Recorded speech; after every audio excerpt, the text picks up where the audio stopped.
Ini ang Digicast Negros X, ang top 10 nga mga balita sa Negros Island region. Ang amon ni gadulong sa inyo, kagyari ng mga top stories of the day. Today is August 7, 2026, Biyernes nga adlaw. Chinese national kag isa ka Pinay arestado bangod sa pagbaligya sa peke nga food seasoning mix. Masobra sa 8,000 ka mga magagmay nga sugarcane farmers magabaton sa bulig pinansyal. Masobra sa 14 million pesos nga balor sa smuggled nga sigarilyo na diskubrihan sa Bago City.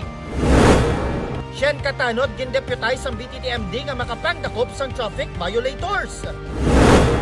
Kag sa good vibes, eat all you can crabs liwat sa EB Magalona. Kag diin pagid pwede makapangasag sa banwa sa tripping ni Roming. Inatanan sa Digicast Negros X.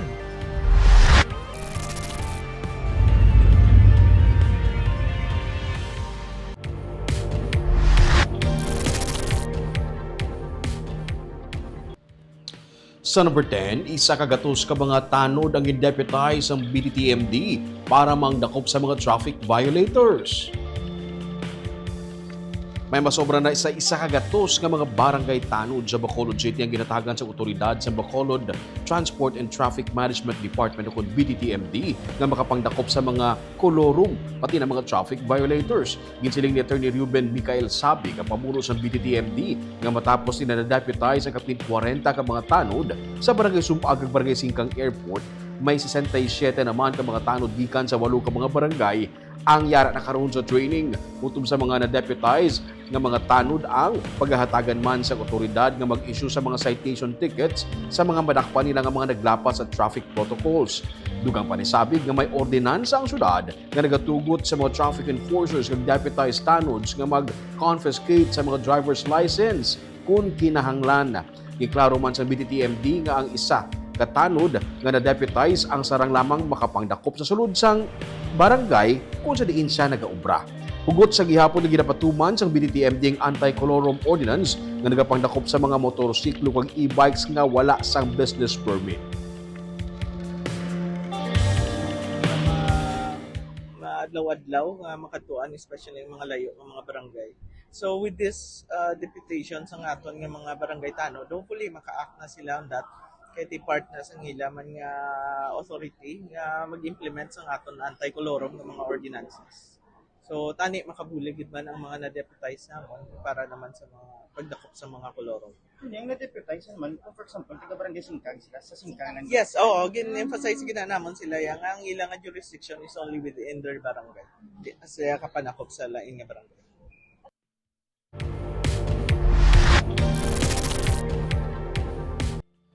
Sa number 9, empleyado sa City Legal Office ng Bacolod City nga ginsiling nagwaslik poder sa ilimnan ginpasakaan na sang kaso administratibo. Grave misconduct and conduct prejudicial to the best interest of the service ang kaso administratibo nga gipasaka sang syudad batok sa regular employee sa Bacolod City Legal Office matapos ginreklamo ini sa isa ka ilimnan nga wala nagbayad sang iya nga mga gin-order. Ginsiling ni City Legal Officer Colonel Joseph Chu nga may napulo ka adlaw ang natungdan nga empleyado nga magsumiti sang iya written explanation. Kung mapaslawan ini nga magpasa, magapadayon ang kaso kag hindi na ma-dismiss. Ang kaso, nagsugod sa report sang isa ka ilimnan sa Golden Fields Commercial Complex sa Bacolod, ang empleyado bangod wala ini nagbayad sa iya nga mga gin-inom. Iya man ginliab ang trabahador sa ilimnan sa atubang mismo sa mga customer kag ginsingitan ang tag-iya sa amo nga ilimnan kag nagpakilala nga katapos ang CLO. Nagpamahog man siya nga ipasira ang ilimnan kung pabayron siya sang iya mga gin-order. Samtang, nagapadayon pa ang pagpangusisa sang CLO sa duha ka mga empleyado sa City Treasurer's Office kag ginaligar nagpanukot sang amusement tax nga wala nag-issue sang resibo.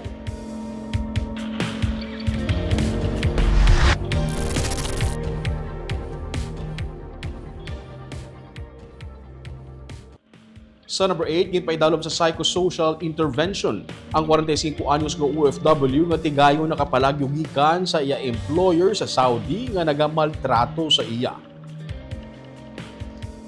Sandig sa impormasyon gikan sa Overseas Workers Welfare Administration, ginsiling ni Karen Dinsay, ang Public Employment Service Office Manager sa Negros Occidental, ginahatagan anay sa nagakaigo nga pagtatap ang natungdan nga OFW para mag-improve ang iyaman nga ikaayong lawas kag mabuligan man siya sa trauma nga iya ginagyan.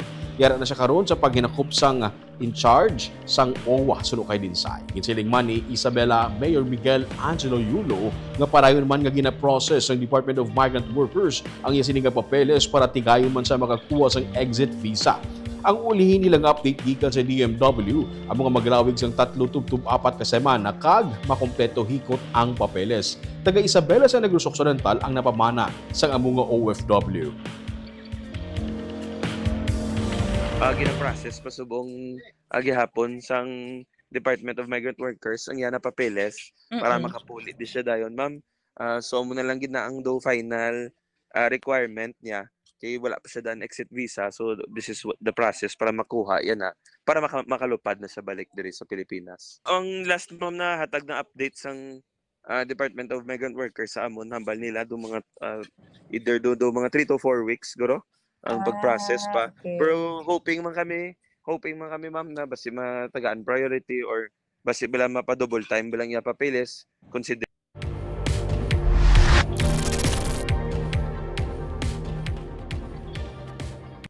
Sa number 7, palay ng dakpanay sa mga Colorum ng mga tricycle sa Banwasang Binalbagan.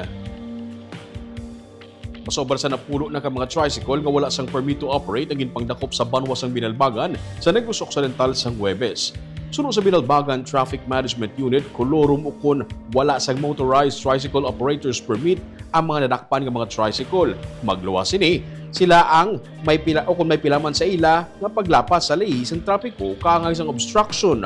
Wala o kung expired ang ORCR kag wala sang lisensya ang driver. Sa nasambit nga operation, duwang nadakpan nga unregistered vehicle, isa nagagamit sang private use tricycle bilang for hire kag may isa ka ginakop bangod sang illegal terminal. Ginpatigayon ang dakpanay sa katapos sa Binalbagan Police Traffic Management Unit enforcers.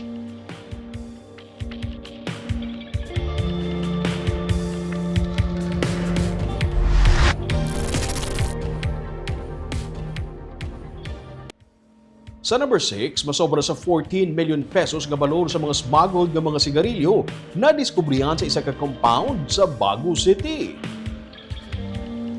Natultulan sa otoridad ang compound sa Purok Nara, Barangay Malingin sa Bago City kung sa diin ila na diskubrihan ang masobra sa 14.6 million pesos nga balor sa ginaligar smuggled cigarettes Huwebes ang hapon. Antes ini, nagpatigayon sa checkpoint operation ang Bago PNP sa Barangay Lagasan sa Bago matapos magkabaton sang report angon sa pagtransport sa suspected untaxed cigarettes nga iga-distribute sa syudad. Ginparahan sa kapulisan ng isa ka van nga kaginbuksan sang driver ang cargo compartment sang salakyan kung sa diin una nga nakitaan ang mga nilabhan. Apang nasiplatan sang pulis ang rim sang sigarilyo nga gintabunan sa mga nilabhan. Didto ka ginbulgar sang driver nga ginkarga ang nasambit nga shipment sa sigarilyo alin sa isa ka compound sa Purok Nara.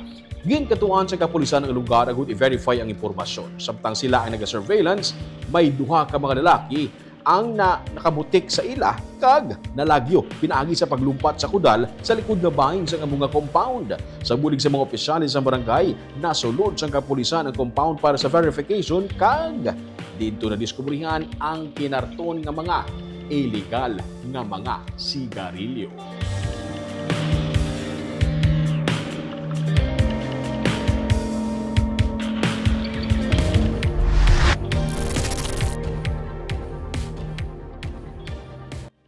Sa number 5, mga ginpatukod nga mga structure sa Bacolod City pinaagi sa loan sa bangko, ginpang inspeksyon.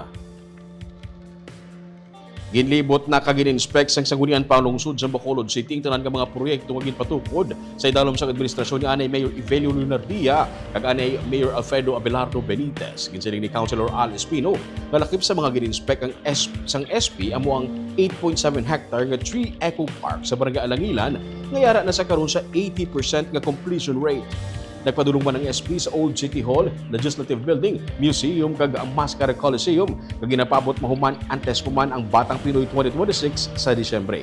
Ini matapos nga nagpasa sang isa ka resolution ng SP nga mapatigayon siyang comprehensive review sa masobra 5 billion pesos nga ginloan sa syudad sa Development Bank of the Philippines ug DBP sa idalom sa nasambit nga mga administrasyon. Sa idalom sa sini nga mga resolution, ginmando sang SP nga ipang-verify ang total amount sa tanan nga mga proyekto kag i-inspect ang physical status ng tanan nga mga buildings kag patukod gamit ang kwarta nga ginloan sa bangko.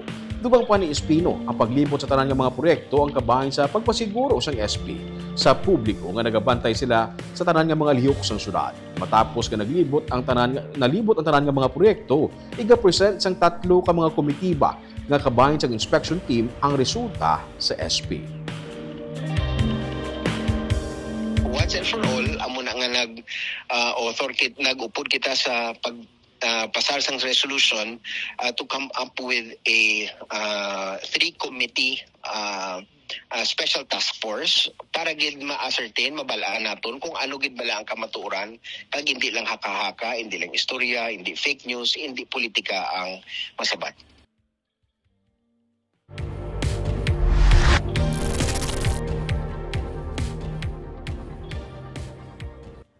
Sa number 4, giinklaro sang DSWD nga ang validated nga listahan sang mga magagmay nga mangunguma nga apektado sang RSSI amo ang yabi para makapanagtag na ang DSWD sang bulig pinansyal sa mga mangunguma. Yara nakaroon sa second batch sang tagtaganay sang emergency cash transfer nga tig 10,325 pesos ang DSWD sa mga banwakang syudad sa Negros Occidental. Suno kay Arwin Razo, ang Regional Director sa DSWD NAR, gidalan taon nila nga magadangat sa tubtob 8,000 pesos ka mga magagmay nga mga mangunguma sa Negros Occidental ang mahatagan. Sa gihapon, padayon sila nga nagahulat sang validated list gikan sa mga LGU nga wala sa gihapon makasubmit lakip na diri gikan sa Negros Oriental. Biyernes, gintalana nila ang deadline. Ang mga farm laborers, separado man nga hatagan. Ginaklaro ni Razo, wala pa sang validated list para sa mga farm laborers nga nasubmit sa ila. So all in all, we are expected to serve more than 8,000. Kasi may nauna kami last week 1,000 plus. Opo. Included na yun, sir, sa ang farm workers? And wala pa silang validated list na sinubmit. All farmers pa lang. The trigger is the validated list so that we can proceed with the distribution of the cash assistance under the emergency cash transfer. Okay. Of DSWD. Yung Oriental, sir, wala pa? Waiting kami ng validated list. We set deadline na dapat not later than Friday we can receive The validated list para ma-process namin for eventual na distribution next week.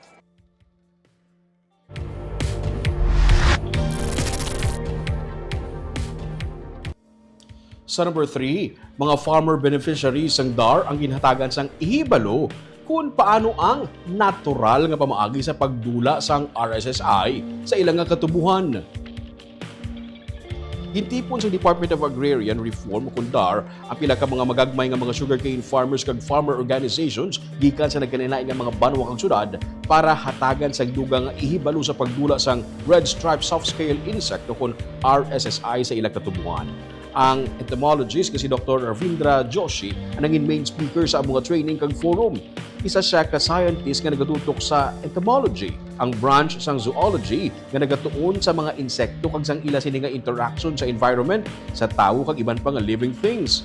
Ginpahangop niya sa mga mangunguma nga ang chemical ang temporaryo lang nga solusyon sa pagdula sa RSSI kag magabalik-balik lang ini. Gintudlo niya ang natural nga pamaagi sa pagdula sang RSSI nga nagadamo kuntig ilinit. Nanging partner sang DAR ang Central Philippine State University kung CPSU kung saan nagkatudlo man si Dr. Joshi kag ang RU Foundry and Machine Shop Corporation nga ang founder nga si Ramon Oy Sr. ang isa ka-advocate sang organic farming nga naghaylo man sa mga mangungumang nga likawan ang paggamit sa kemikal kay pati ang mga insekto nga mapuslanon nga nagabulig kung tani kaon kag patay sa RSSI ang ginapatay man sang kemikal. Kasi when you spray, di ba, when you spray, ano kita mo? Halimbawa na spray ka, ano ba kita mo doon? Halimbawa na gamit ng chemical spray, ano, na-spray ka, di ba? Tapos kita mo, na farmer na isip, mahulog yan na insect, masaya na. Di ba? Masaya, kasi patay na. Pero hindi nakita, meron na iba kaibigan, like kagamba, o kagamba, Tapos meron na iba klase vest, meron na iba klase beneficial or innocent. Patay na lahat. Kaya ang nature nagabalos na sa ato. Kasi kita usar sa chemical fertilizer, chemical pesticide. So mag-spray ka sa chemical bla, ang talang ng mga bayo ng mga bagay, nakadala naman sa mapatay. Kaya ang mga malain ng mga bagay, mga malain ng hilamon, butlay mapatay. So dapat, I think lesson na ni sa aton, ay open na rin ang nakatabo ni sa aton subong, na dapat, magamit na kita sa natural, mga kamaagi.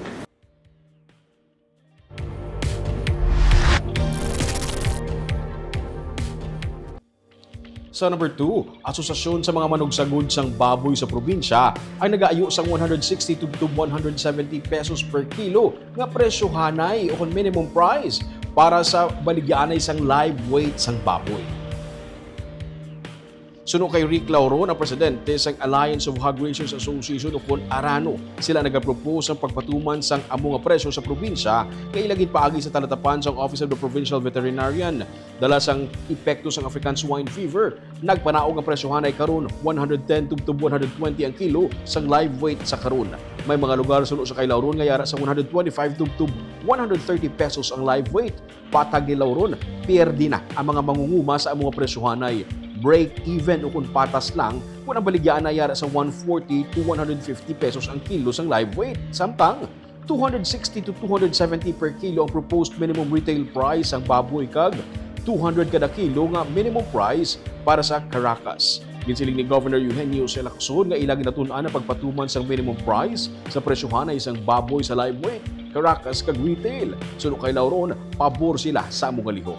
Ang syudad sang Talisay sinilang nagpagwa sang EO nga nag-regulate sang presyo sang kada kilo sang baboy nga ginabaligya sa Talisay City nga nagasakop sang live weight nga yara sa 170, Carcass 240 kag sa merkado 270 pesos nga minimum price.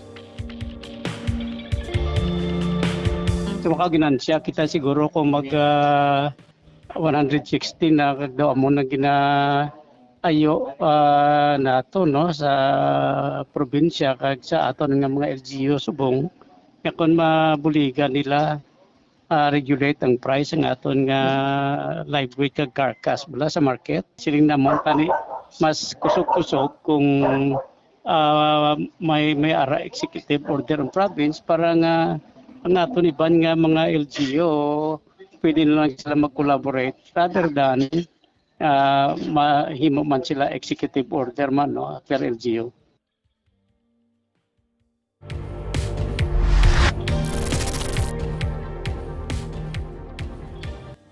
Kag sa numero 1 sa mga balita subong adlaw.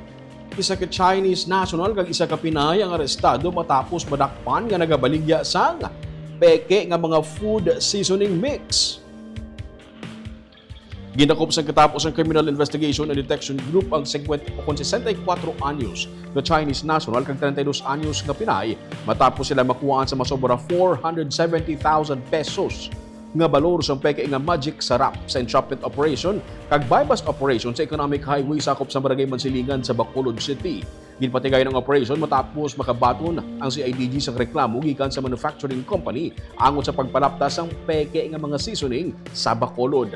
Sa among operation, nagbaligya ang dumuluong sa undercover operatives ang 15 ka boxes o kung 30,000 pesos ka balor sa peke nga seasoning. Na-recover ang 98 ka mga boxes ang peke nga seasoning gikan sa duha ka lain-lain nga mga manufacturing companies. Ginabaligya ang nasambit nga mga seasoning sa 2,000 tubtub 2,500 kada box, mas manubo sa original price nga 4,800. Nadiskubrihan sang CIDG nga gikan sa Manila ang peke nga mga produkto kag ginatransport padulong sa Bacolod sakay sa cargo vessel. Ginabaligya in Manini pinaagi sa social media. Gipasakaan sang kaso nga paglapas sa Intellectual Property Code ang duha ka mga nagkadadakpan.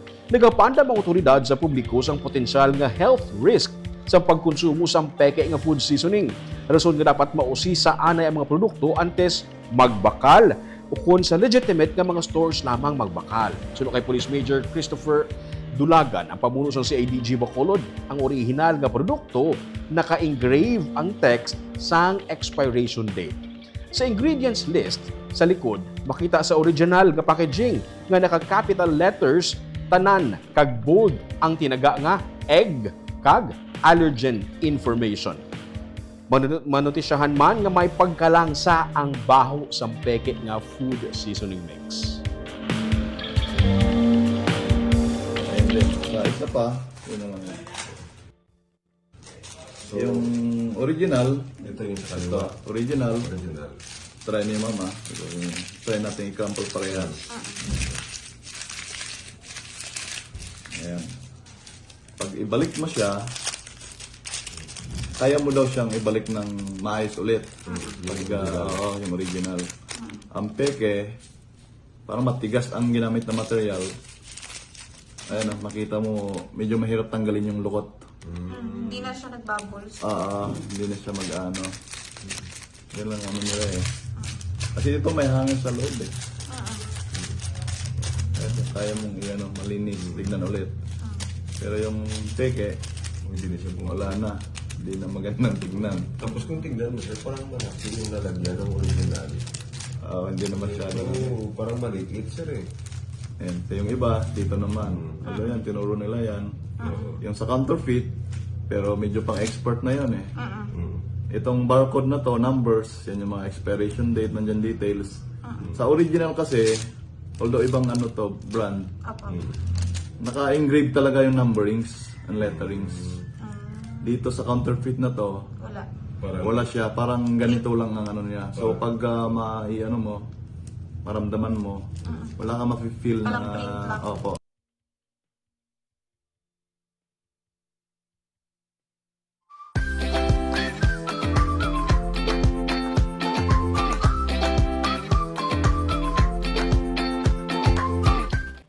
Kagyari pang pabalo na mo sa inyo nga pang pag-good vibes, sininga weekend. Weekend na naman, Sabado na naman, gani may Sabado nights na naman sa Ibi Magalona. Matapos ang success ang unang adlaw sa Sabado nights last weekend, may second round pa sini naman nga Sabado. Liwat nga matilawan kag ma-enjoy ang 300 pesos nga eat all you can nga kasag sa banwasang Ibi Magalona. Hindi kay balo ka mo ba lang nga magluwas sa Eat All You Can sa plaza. Pero pag isang lugar nga pwede maka-enjoy sang kan-anay isang kasag pero may matahom naman niya nga palibot, may view ka sa palibot kag atmosphere sang dagat kag initanan sa higad lang sa mga mangroves. Kundi ini niyato ni Balon Buwas sa tripping ni Ruming at 8 a.m. diri lang sa Digicast Negros.